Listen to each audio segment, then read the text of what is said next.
अस्सलामु अलैकुम रहमतुल्लाहि व बरकातुहू। मैं आपको तौबा की फ़जीलत के बारे में बता रही थी पहले वीडियो में। आज भी मेरा टॉपिक तौबा की फ़जीलत के बारे में ही है। हदीस मुबारक में आता है कि अगर कोई शख्स एक नेकी करता है तो अल्लाह रब्बुल इज़्ज़त उस एक नेकी को 10 गुना तक बढ़ा देते हैं, यानी वो नेकी बढ़ती रहती है इंसान की। और अगर कोई शख्स गुनाह करता है तो उसका गुनाह अल्लाह रब्बुल इज़्ज़त नहीं लिखने देते, फ़रिश्तों को हुक्म नहीं होता है उन्हें गुनाह लिखने का। अल्लाह रब्बुल इज़्ज़त फरमाते हैं कि इसका गुनाह लिखना है तो सिर्फ़ एक गुनाह ही लिखो जो उसने किया है। अव्वल तो पहले इंतज़ार किया जाता है कि वो शख्स तौबा कर ले।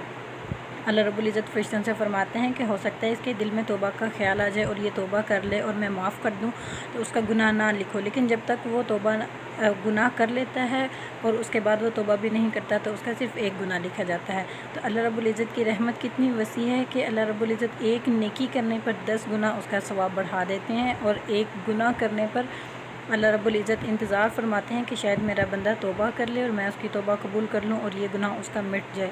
लेकिन अगर वो तौबा नहीं करता, उस गुनाह पर डटा रहता है, तो सिर्फ़ अल्लाह रब्बुल इज़्ज़त की तरफ से एक गुनाह लिखने का हुक्म होता है, जबकि 10 नेकी, एक नेकी जो है वो 10 गुना बढ़ जाती है और एक गुनाह का सिर्फ़ एक ही अज़ाब होता है।